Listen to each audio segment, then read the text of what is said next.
acompanha no grupo de reflexão bíblica São Jerônimo. Hoje, 29 de novembro, a Igreja celebra a quarta-feira da 34ª semana do Tempo Comum. E para a liturgia de hoje, a Igreja nos propõe o Evangelho de Lucas, capítulo 21, versículos 12 a 19. No trecho de hoje, do Evangelho de hoje, Jesus está ensinando no templo aos seus discípulos. Esse texto, na verdade, é uma parte do chamado discurso escatológico.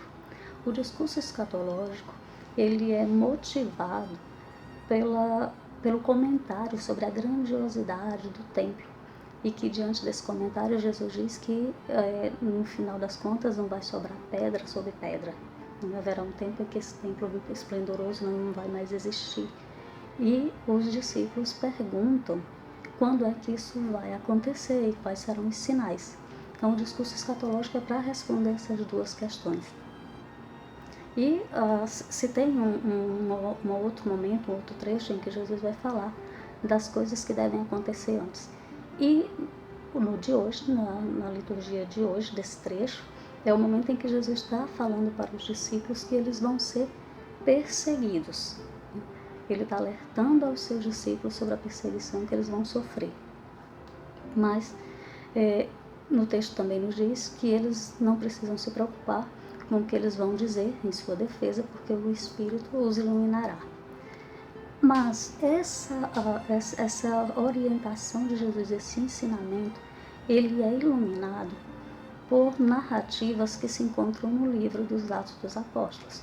Lá, por 3 ocasiões, os discípulos apóstolos, eles são perseguidos, eles são presos, alguns são mortos, são presos e levados à presença do Sinédrio.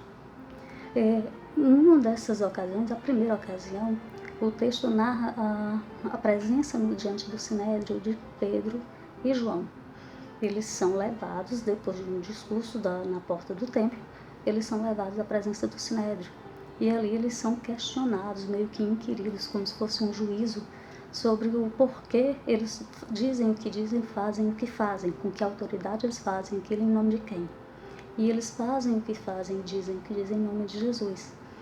Ali eles são açoitados e são libertados, com a condição de não mais pregarem em nome de Jesus. E os discípulos vão embora felizes porque sofreram ali em nome de Jesus e recomeçam o seu trabalho de evangelização. Na segunda ocasião, o texto dos Atos dos Apóstolos narra essa presença diante do Sinédrio dos apóstolos, de um modo geral. E os apóstolos, eles são presos, em todas essas ocasiões é o mesmo padrão, eles são presos e em seguida são levados à presença do Sinédrio para se explicarem. E nessa segunda ocasião, com os apóstolos, a coisa ficou um pouquinho mais séria, uma espécie de um crescendo nessa seriedade, porque agora essa presença do Sinédrio, no primeiro momento eles são levados e questionados pelo sumo sacerdote. Antes era só pelos sacerdotes, alguns escribas, a coisa era um pouquinho mais simples. Agora fica um pouquinho mais complicado. De novo, eles são açoitados e libertados com a condição de não mais falar em nome de Jesus. Na terceira ocasião, que discípulos ou apóstolos levados diante do Sinédrio, é Estevão, é a figura de Estevão. E no caso de Estevão, a gravidade ela chega ao seu limite, porque ao final Estevão é apedrejado. Então foi perseguido, foi preso e é morto. Mas em todas essas ocasiões, os discípulos fazem um discurso diante daquilo que eles são questionados, eles fazem um discurso testemunhando Jesus Cristo. Só que esse seu discurso, ao mesmo tempo que eles testemunham Jesus, eles denunciam a responsabilidade daquelas pessoas na morte de Jesus. Então, isso faz com que a coisa vá se agravando. Né? O testemunho deles em nome de Jesus é diretamente uma acusação àquelas pessoas.